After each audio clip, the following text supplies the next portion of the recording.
Da then asked him what was recorded on the single good scroll. The judge replied, "Once the emperor planned to build a great stone bridge, but you opposed the project due to the hardship and toil it would cause the tens and thousands of people needed for the work. This is a copy of your proposal to the emperor." Da said, "I did make the proposal, but the emperor dismissed it and proceeded with the project anyway. My proposal had no effect on the matter at all. How can it bear so much weight against my numerous offenses?" The judge replied, "Although the emperor did not accept your suggestion, that one thought of kindness you bore for tens and thousands of people was very great. If the emperor had listened to you, then the good performed would have been even greater. Therefore, when we are determined to do good for the benefit of all, a small deed can result in great merits. If we think only of benefiting ourselves, then even if many deeds of kindness were performed, the merits would still be small." End quote. The content of the scroll was a description of the major good deed which Da had performed. When the emperor wanted to construct a bridge, Da saw that it would waste money and cause hardship for the citizens. So he submitted a proposal requesting the emperor to reconsider. However, the emperor ignored his proposal and went ahead with the plan. Da was confused. He felt that since the emperor had not accepted his proposal, that he should not have been given credit for it. But the ruler of the spirit world assured him that although the proposal was not carried out, his compassionate thought for the people was sufficient in itself to be considered a major goodness. From this important factor, we can see that what is crucial, what is most important, is our original intention. Da's concern was not for himself, but for the hundreds and thousands of citizens who would suffer from such a major construction project. Even if they did not have to contribute in labor, they would have to pay heavy taxes to offset the cost of the construction. If the emperor had foregone the plan and avoided any unnecessary expenditure, then all the citizens would have benefited from it. Therefore, we can see the magnitude of goodness behind this single thought. Although the emperor did not accept Da's proposal, this does not alter the fact that Zhengda was sincere in what he did. This signifies that his heart was true, and the deed was an example of full and complete goodness. Had the emperor accepted Zhengda's proposal, then the significance of the act would have been even greater. When we are determined to do good for the sake of all others, a small deed can indeed be worth great merits. But when we only think of benefiting ourselves, then even if we do many good deeds, the merits will be small.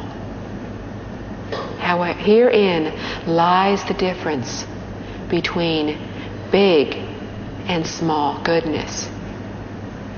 It is determined by our intentions, by whether we are thinking of all others or thinking only of ourselves and of our family. We need to understand this when we dedicate merits after reciting sutras or chanting a Buddha's name. Usually, we dedicate merits to a particular person, wishing that the Buddha would help him or her in gaining various benefits. This is what is called a small goodness. The benefits gained would be small as well. In fact, we cannot even be sure that the person being dedicated to would actually gain any benefit at all. Therefore, in cases like this, when one or more of our family members is in crisis, we should recite sutras or chant the Buddha's name and then dedicate the merits to all beings throughout the universe.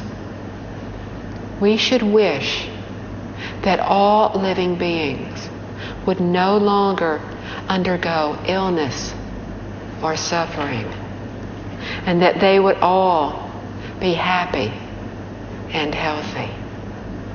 When we are sincere in this thought, our family members will gain as well. Why? Because our heart is truly all-encompassing. We can see an example of this in Earth Treasure Sutra, where the Brahmin girl called Bright Eyes made a vow on behalf of her mother. People often say, I have dedicated all my merits to others and have gained nothing for myself. What is the use in practicing goodness? This could only come from a narrow mind. If we prostrate in front of the Buddha but do not feel any response, it is because our hearts are selfish. We are totally self-seeking and do not know that we should magnify our merits so that they encompass the entire universe. When we dedicate the merits to all living beings, it is like passing on a light. We use our flame to light those of others, so that the whole world is alight with brightness. This results in great benefits with no loss to ourselves.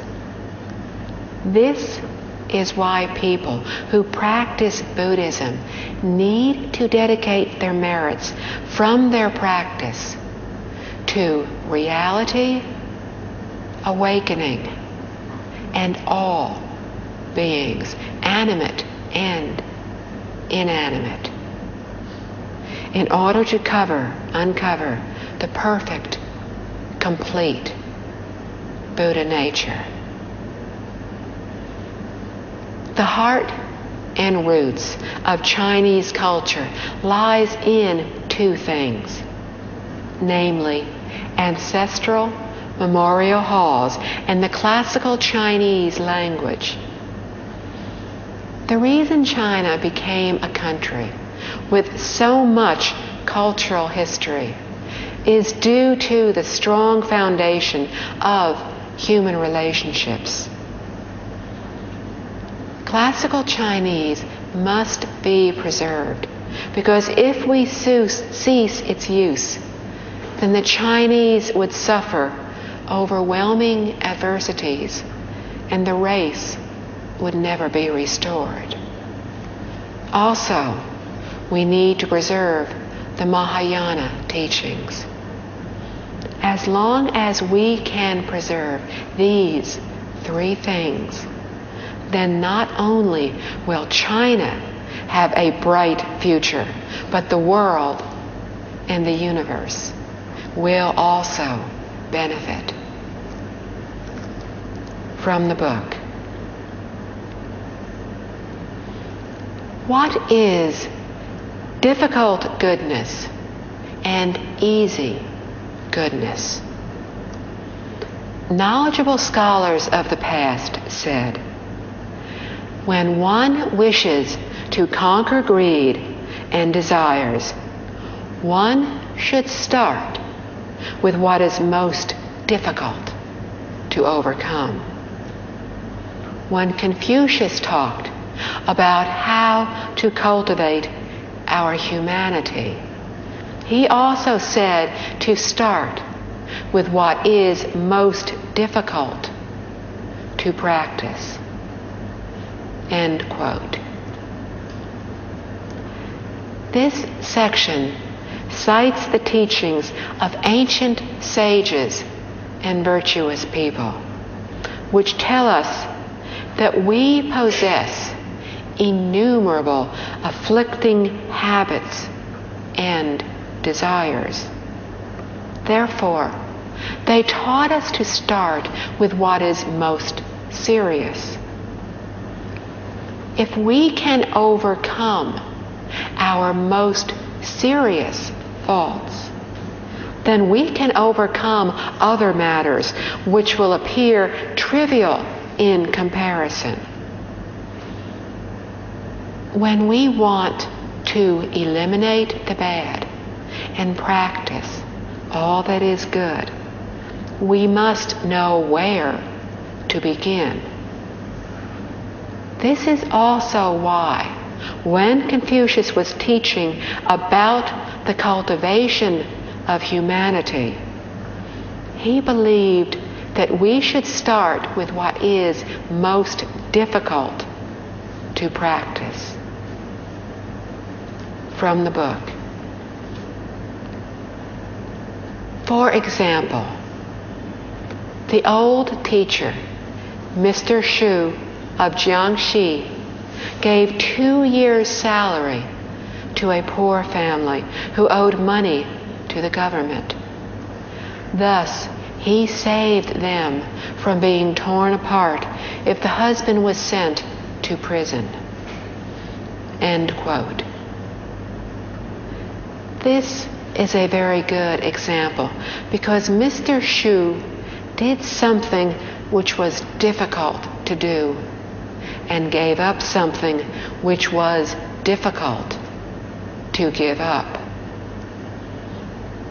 During ancient times in China, students used to give their teachers a small gift during holidays. Originally, it was strips of dried meat, which were tied into a bundle. Later, the strips of dried meat became acknowledged as a student's gift to the teacher, although they may not necessarily have been dried meat. Classes were held at private home schools, and the number of students varied. 20 to 30 students would be considered a good number. The smaller schools might have only had a dozen or so students. Therefore, the gifts or pay that the teacher would receive were often meager. For Mr. Shu to donate 2 years' salary to help the couple pay off their debt was a considerable undertaking. From the book. Another example is Mr. Zhang from Handan. Mr. Zhang gave his 10 years of savings to a poor man so he could repay a debt. This saved him from going to jail and enabled him to remain with his wife. Such examples as Mr. Shu and Mr. Zhang are rare, for they gave what is most difficult to give, what others could not sacrifice.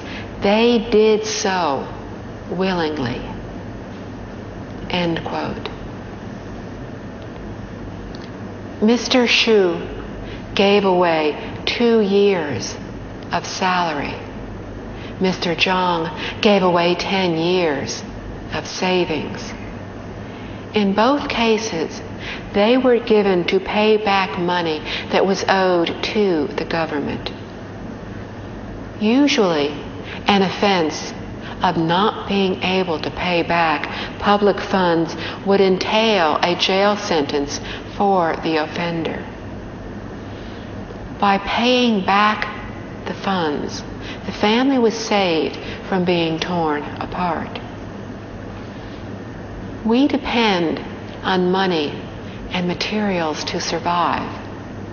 Therefore, to be able to give away money is extremely difficult to do, especially when it is all the savings that we have. This is to conquer what is most difficult to conquer, to start what is most difficult to practice. It is also a good practice for learning to curb our desires. From the book. Another example is Mr. Jin from Jiangsu province. As he was old and did not have any sons, his neighbor offered their young daughter in marriage to him to give him descendants to carry on his name. Mr. Jin refused the offer and sent her back home. This is another example of being able to overcome what is most difficult to conquer in oneself. End quote. Mr. Jin had no sons. During ancient times, it was an acceptable custom for him to take a second wife, to bear an heir to carry on the family name. To have an heir was important, very important.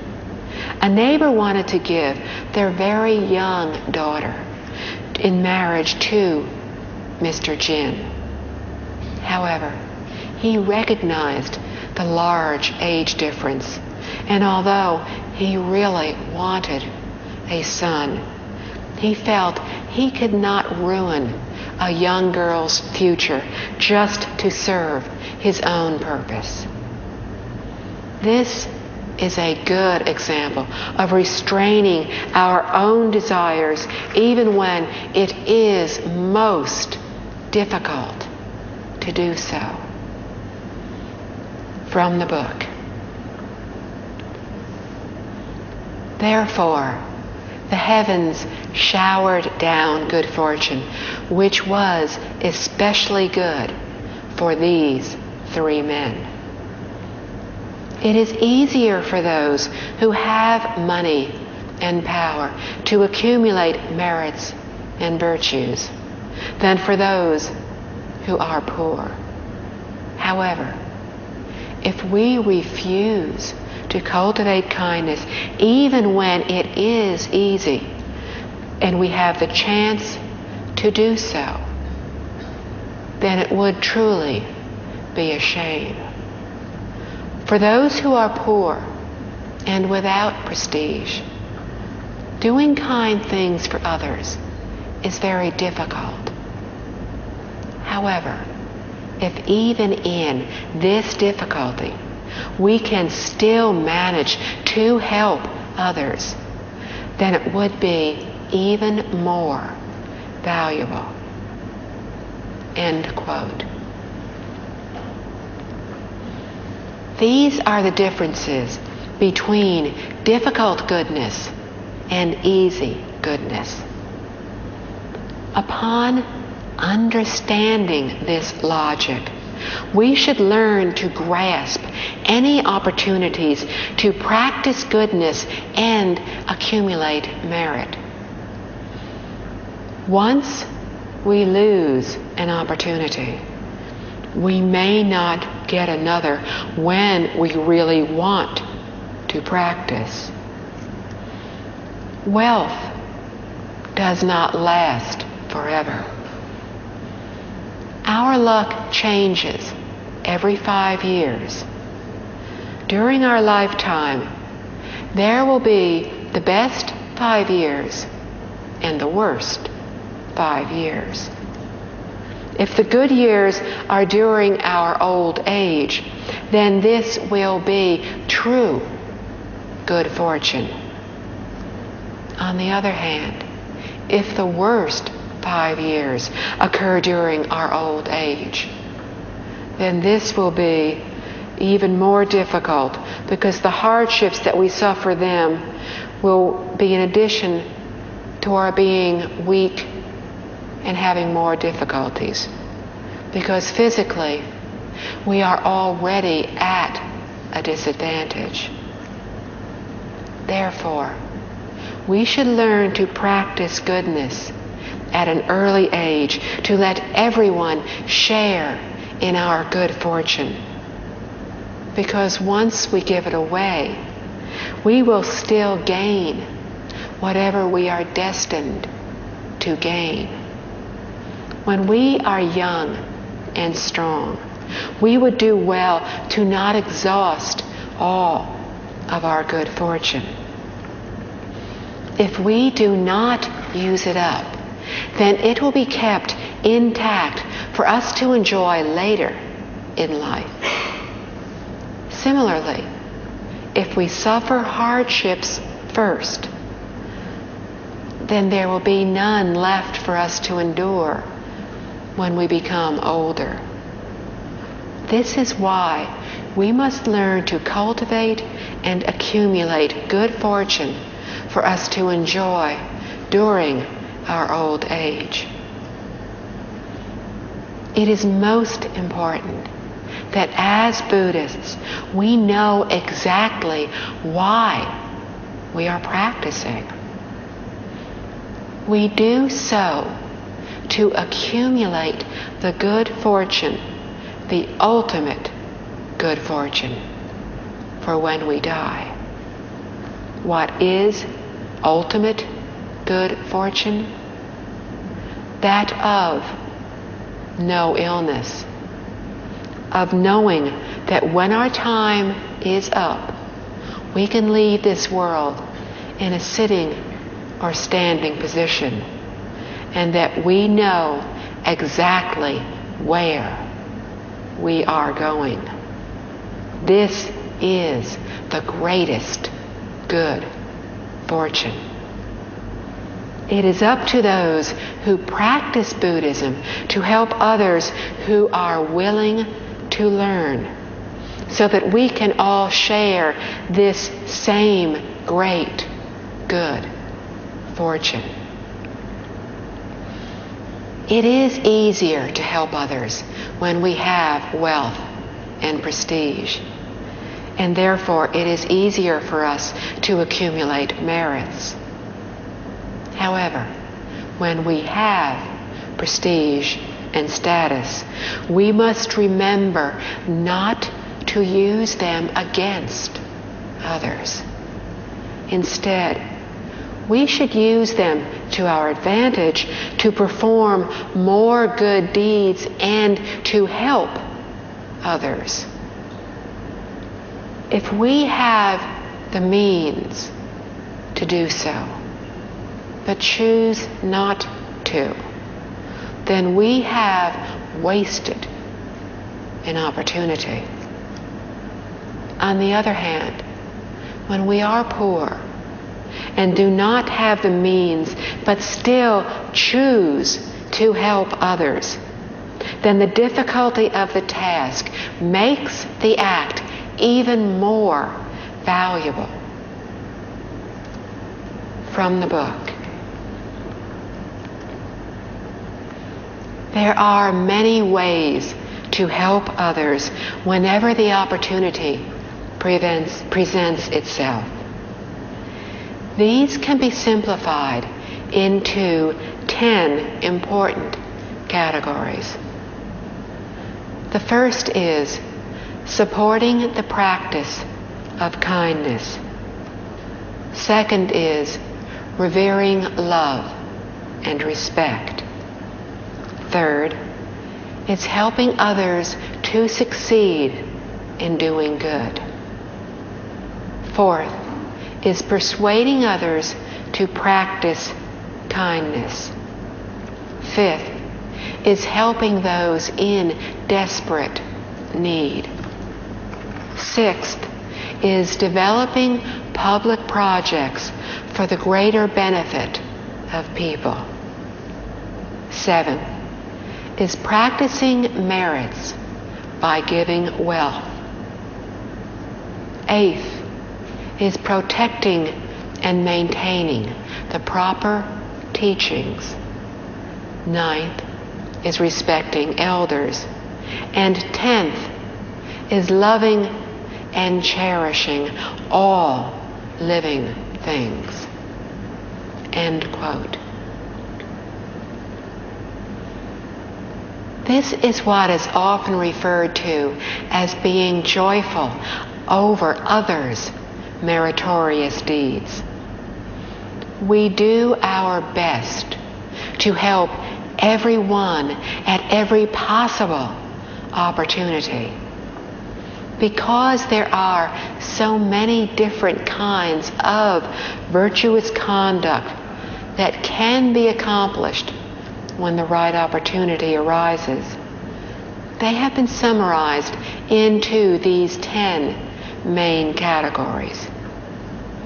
They are truly beneficial to everyone, and we would do well to do all that we can to achieve them. From the book. What does supporting the practice of kindness mean?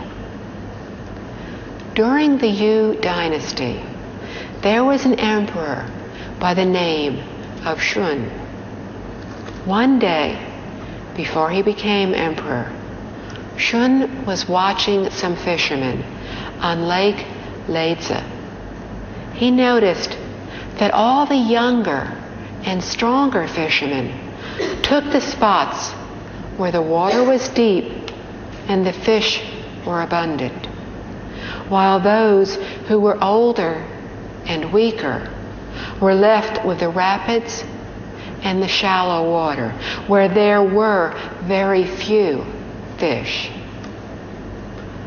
When Shun saw the situation, he empathized with the older fishermen. So he decided to join the group. Whenever he saw fishermen grab the best spots, he would not speak of their faults. But when he saw those who were humble and yielding, he praised them everywhere he went, and even followed their humble and polite ways. Shun stayed and fished like this for a whole year, until the other fishermen got into the habit of yielding good spots to others. A wise and intelligent man such as Shun could have easily influenced others with just a few words. Why did he not just say something instead of changing others by setting a good example?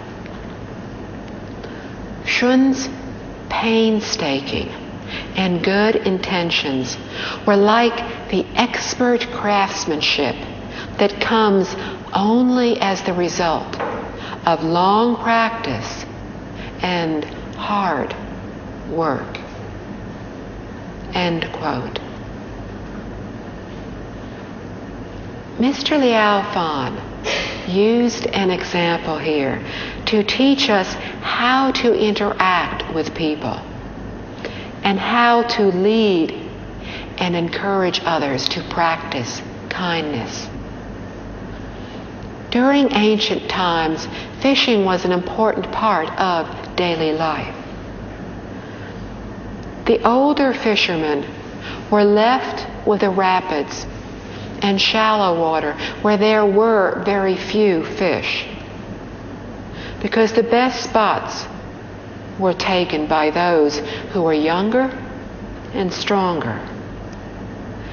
Feeling saddened by the situation, Shun thought of an inventive way to remedy it. He was wise, patient, and clever. So he joined the fishermen in catching fish. His true intention was to try to reform the younger fishermen. When he saw people competing for a spot, he would say nothing. However, when one of them yielded to another, he praised them highly. He used the method of concealing faults and praising goodness. After persisting in this way for an entire year, the young fishermen were all reformed by Shun, and they had ceased fighting over the fishing spots as they yielded to others. In our society today, much effort has been spent in highlighting bad deeds. As soon as anyone acts contrary to customs, behaves immorally, or breaks the law, the media greatly publicizes it. When this is done, there is bound to be more good than bad people. When no one recognizes good deeds, there is little motivation to do good deeds. In fact, it is more encouraging to practice wrongdoings. We should follow the examples set by ancient sages and virtuous people. They did not speak of the faults of others, but waited for these people to reflect upon themselves until they had awakened. This is the proper way to teach people. Everyone has a conscience. Sometimes it can be overwhelmed by the desires for wealth and prestige. As long as we use the expedient way to help others to see the truth, they will eventually come around. This was what Emperor Shun did with the fishermen. He did not want to use words to influence others, preferring to set an example for them through his own actions. Although it took longer, the effects would last longer, because words are never as effective as actual actions. From this, we can appreciate Shun's wisdom. From the book. In today's era of low morality, social breakdown, and loss of proper thinking, it is most difficult to find a good standard of behavior. Therefore, when those around us have shortcomings, we do not use our good points to highlight their deficiencies. When others are unkind, we do not point out our kindness and compare ourselves to them.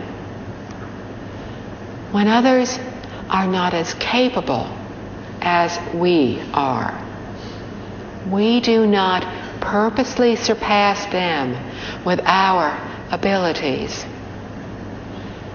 Even when we are intelligent and competent, these skills are to be kept hidden and not boasted of.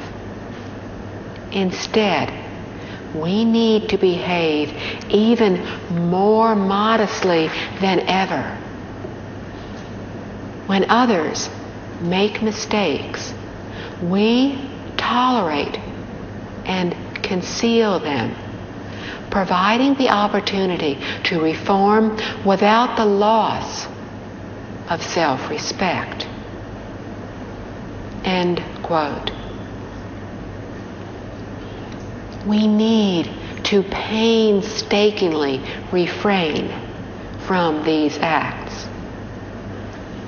Just because we have certain good points or advantages that others lack, it does not mean that we can gloat. Instead, we must learn to conceal our abilities and to accommodate the faults of others. Remembering this and not flaunting our own skills and intelligence is true broad-mindedness and tolerance. If we need to show off every time we can do something, then we will accomplish little. If we were truly capable of great achievements, we would not be as superficial as most people are. We would have more depth. By being tolerant, not speaking of the faults of others, but praising the goodness of others, we will truly be abiding by the precepts and cultivating good fortune. From the book. When we allow others to keep their dignity, they will be even more careful of future actions. When we see strengths or even small kindnesses in others, we can learn from them and praise them to others. End quote. If we can set an example with our own behavior to the extent that others learn moderation, then we will have done very well. When we see the slightest goodness displayed by others, we should be happy about it and praise it to others. When my teacher, Venerable Master Jing Kong, first met his late teacher, Mr. Bingnan Li, he taught teacher not to talk about the faults of others, and better still, to hide them. Teacher understood that. Mr. Li told him also not to praise others. That confused teacher. He realized that discussing the faults of others was not good. But on the other hand, praising others should be fine, so why should he not do so? Mr. Li later explained, when you praise someone, the harm you have caused is even greater than when you scold him for his faults. How could that be? Mr. Li continued, it takes great wisdom to know how to praise others. Thoughtless praise can cause a person great harm. If others display a little bit of ability and we praise them excessively, then they may become so proud of the fact that they would think they were wonderful. Thinking in this manner prevents them from further improvement. When we do not progress, we regress. Now, haven't you done more harm than good? After thinking about this, teacher appreciated the logic in what he had said. So, what sort of a person should we praise? In Buddhism, we praise those who are unaffected by the 8 emotions of others. The emotions of gain, loss, fame, disgrace, praise, blame, pleasure, pain. We can praise these people because they will not be harmed, but will remain unmoved. In fact, the more we praise these people, the more modest they become, and the more they will try to improve. We can give special praise to these people. Therefore, we should be extra careful with our praise, not inadvertently allowing our good intentions to lead to bad deeds. So from this passage, we can see how much care Emperor Shun used in taking an entire year trying to help the young fishermen correct their faults. From the text.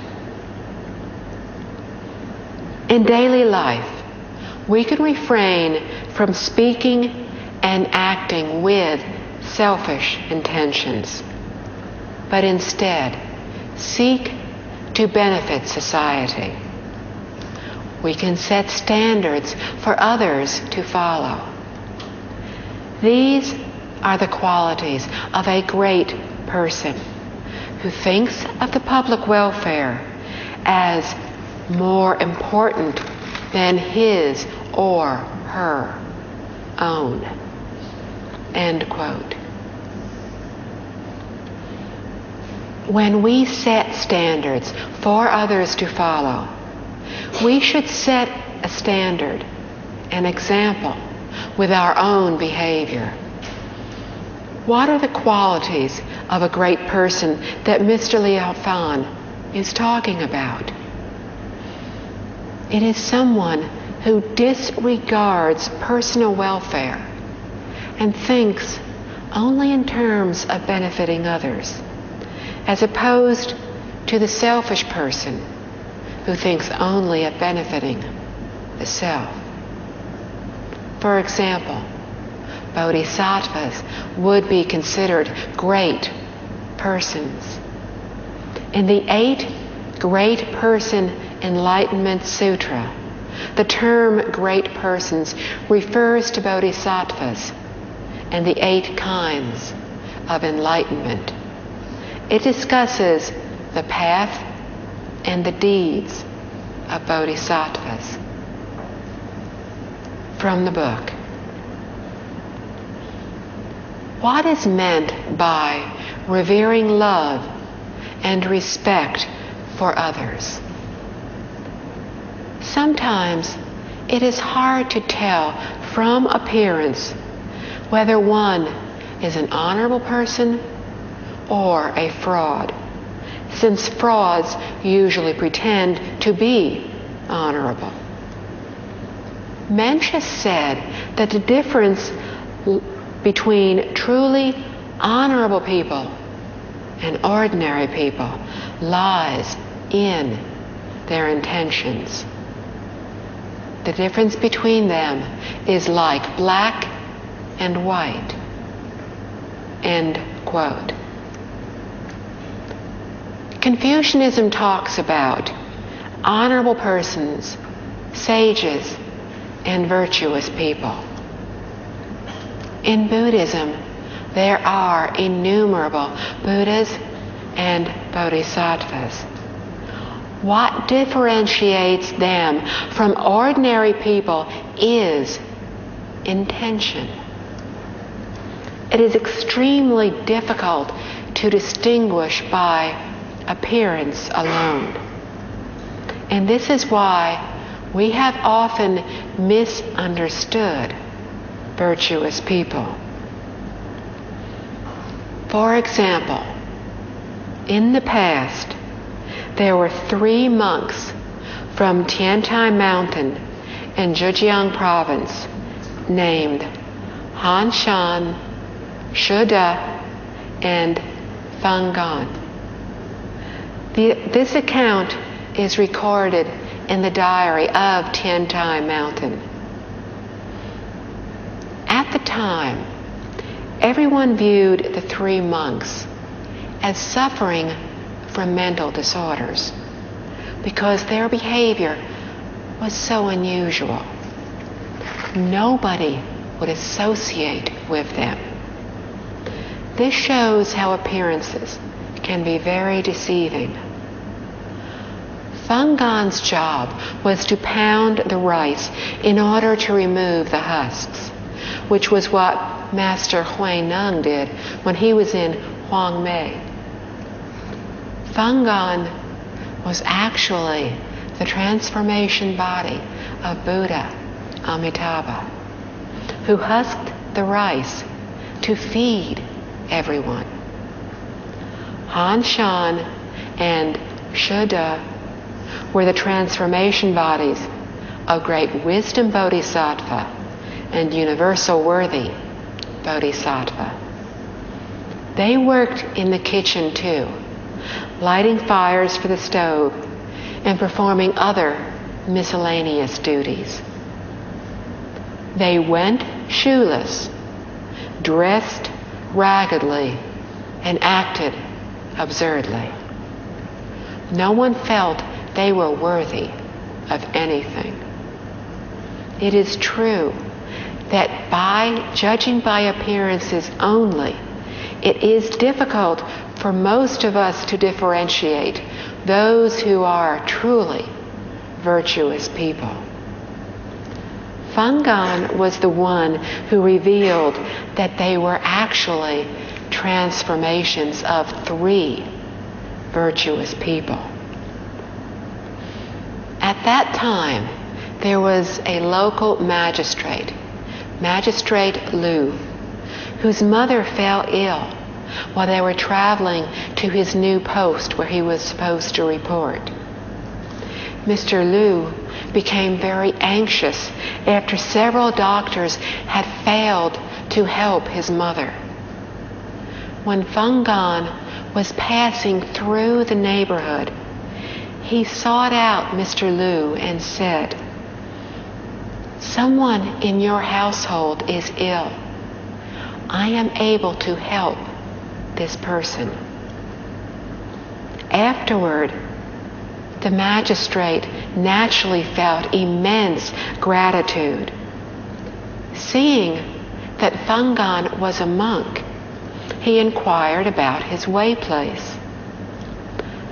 Fungan replied, "I live in Tiantai Mountain." Mr. Liao asked, "Are there any sages or virtuous people residing in your way place?" Fungan answered very honestly, "Great wisdom Bodhisattva and universal worthy Bodhisattva live there." Mr. Liao asked, "How will I be able to recognize and learn from them?" Fungan honestly replied, "One is named Han Shan and the other is named Shi De." A few days later, Magistrate Liao reported in to his office after he went to Tiantai Mountain, and he went to pay his respects to the 2 great bodhisattvas. When he got there, he found them in the kitchen, doing chores and acting strangely. He immediately knelt down and paid his respects to them. The monks seemingly ignored him, then turned on their heels and ran out of the kitchen. Magistrate Liao ordered his attendants to follow and see where they were going. The 2 monks ran to the base of a mountain, which then opened up. They quickly ran inside, and as the mountain was closing up again, one was heard to say to the other, "Buddha Amitabha talks too much." Magistrate Liao then realized that Fungan was the transformation body of Buddha Amitabha. So there were actually 3 great virtuous people. Twice a month, the way place held a very important Buddhist ceremony to recite the precepts. Han Shan and Shi De often made fun of the other monks and were therefore disliked by everyone.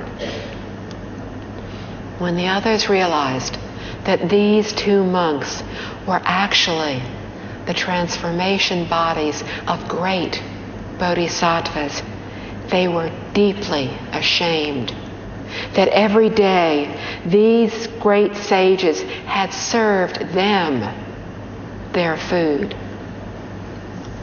This shows how the intentions of Buddhas and bodhisattvas differ from those of we ordinary people.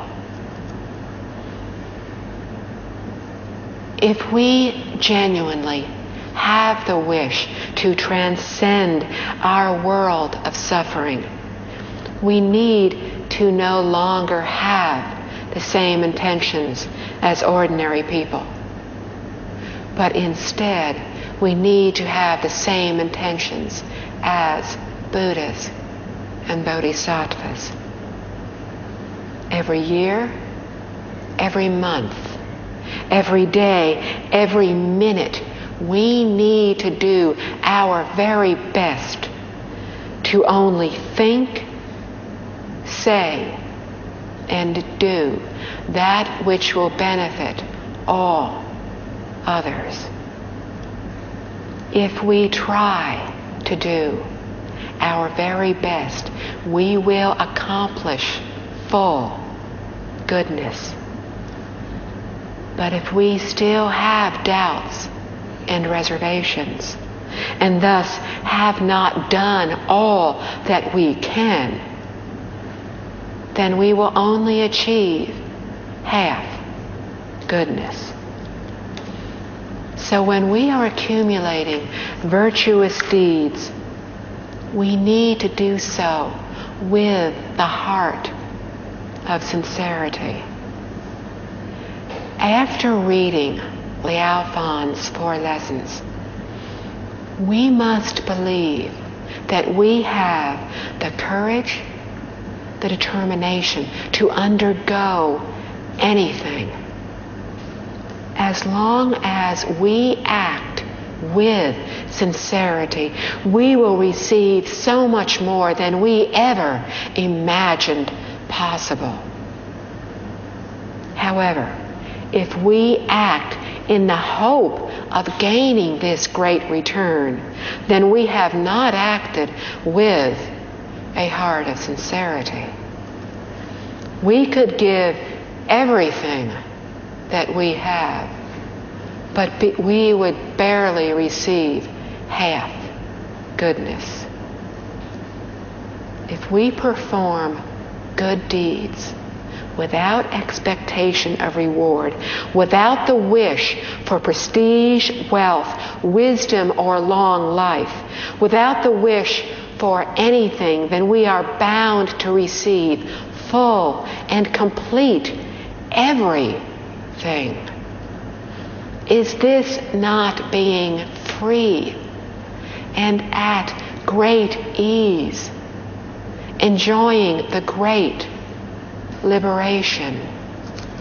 When we no longer have desires, our minds will be pure and honest and sincere.